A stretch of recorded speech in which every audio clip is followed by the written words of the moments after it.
when you describe the relationship and the difficulty between God and the Jewish people, I don't think that just is like the Jewish condition. I think that's part of the human condition. Absolutely, I agree with that. Yeah, and that exactly. It's a human condition, indeed. And that's one of the things. And what happens is that I think people sometimes forget that it's the human condition.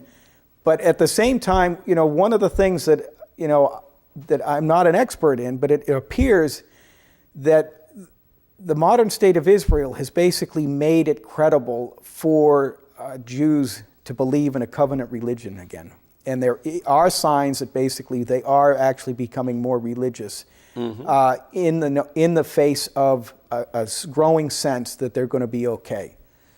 And I think one of the things that we have to, understand is that the Holocaust really turned the notion of a covenant religion on its head, because it was such a catastrophe that if you were going to say that, well, it was a consequence of the Jewish rebelliousness, it would be like, well, couldn't God have come up with another way to make was he excessive in his punishment? 6 million couldn't Jews he have come up with another way to bring the Jewish people back into the fold?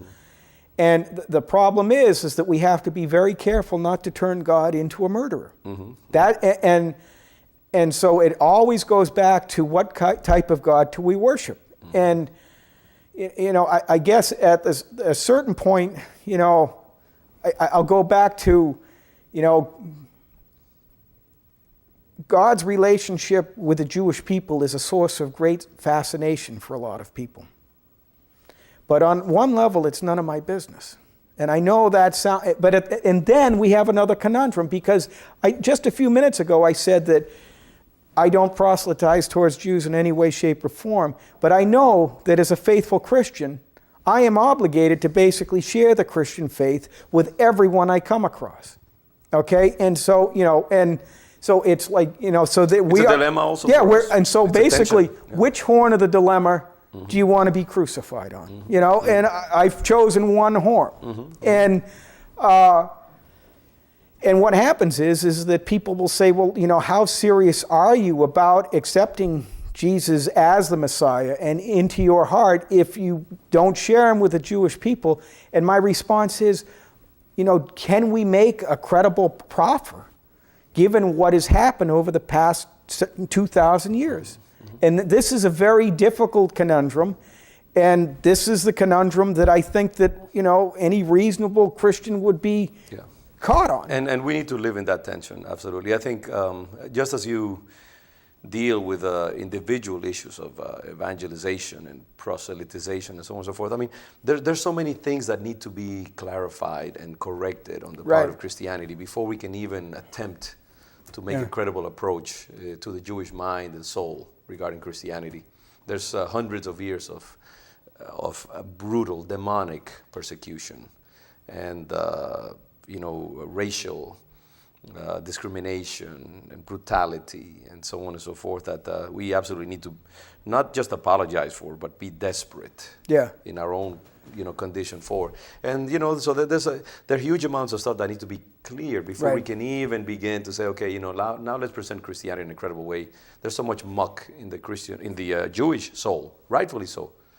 Just as we have, for example, among African Americans, so much damage was done to African Americans, to Africans who came to America, that I often understand clearly how, if I put myself in their place, how difficult it is to believe that any white person really has good intentions toward an African American. When you look at the history of a long time ago, discrimination and absolute a long time persecution. Ago, I was a Peace Corps volunteer in Zaire, which is now known as the Democratic Republic of Congo. And before I left, my father read the country study written by the CIA about Zaire. And he said, do you really want to go to this country? And I wasn't really sure what he meant, okay? And then I went there, and it wasn't the most pleasant environment for me, okay? I got sick a lot, and I was a white guy in a fishbowl, okay? And but at the same time, I got involved with people. I went to a local church and I connected with people on an emotional and spiritual level in ways that that in retrospect should not have been possible. Okay? That probably prepared your own conversion later on. Yeah, it did, because at one point I went to church one morning after I had been sick a lot with malaria, and the pastor brought me into the back of his church and he prayed over me. And he prayed, and I don't really remember, I don't know exactly what he said because I didn't understand the local language well enough. And I was ashamed because I said, I don't believe in God like this. You know, I don't. The idea that but the thing is that, at moments in my life, ultimately I kind of got healthier. It took a long period of time. And, when I was constructing the narrative, I kind of look back and I say, that guy took a risk with me and I owe it to him. So what happened there? Then when I came back, I read King Leopold's Ghost by Adam Hochschild, which is a book basically about the Belgian mistreatment of the Congolese in the 1800s. And King Leopold basically took over the Congo, or a large part of it, as a personal property, and then he eventually shifted it over to the Belgian state. But between 1880 and 1920, the Belgians were responsible for the deaths of approximately, I think, 10 million people in an area of a population where there was 30 million people living. So we're talking about, I don't know if you can call it genocide. I don't want to argue against calling it a genocide, that's for sure.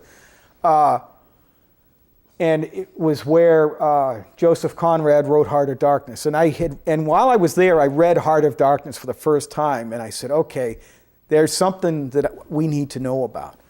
And it made me realize, once I had left and read King Leopold's Ghost, I said, that was the environment that I was in.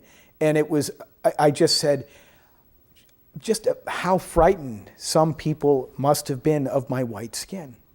And that was, and I had a sense of that in my dealings with people, but they still transcended it, okay? And I was able to transcend it. Look, when I got off the plane in Kinshasa in 1987, and I saw all these people with black skin, it was like the first time in my life that I had ever seen that many, if you'll forgive me, that many black people in one place at once. And in their own native, autochthonous environment, on their own. Really, and I was like, oh, wow.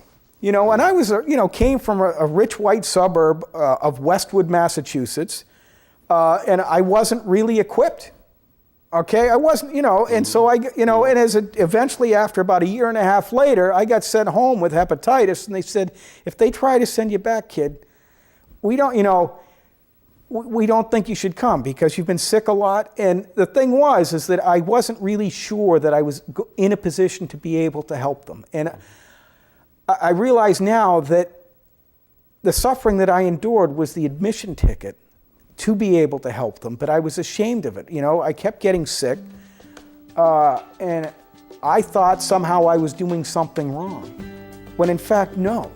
The thing is that the fact that I was white-knuckling it, as tough as I was, or as weak as I was, they knew that the people that I lived with knew that I was hanging in there largely out of love for the people who were my friends.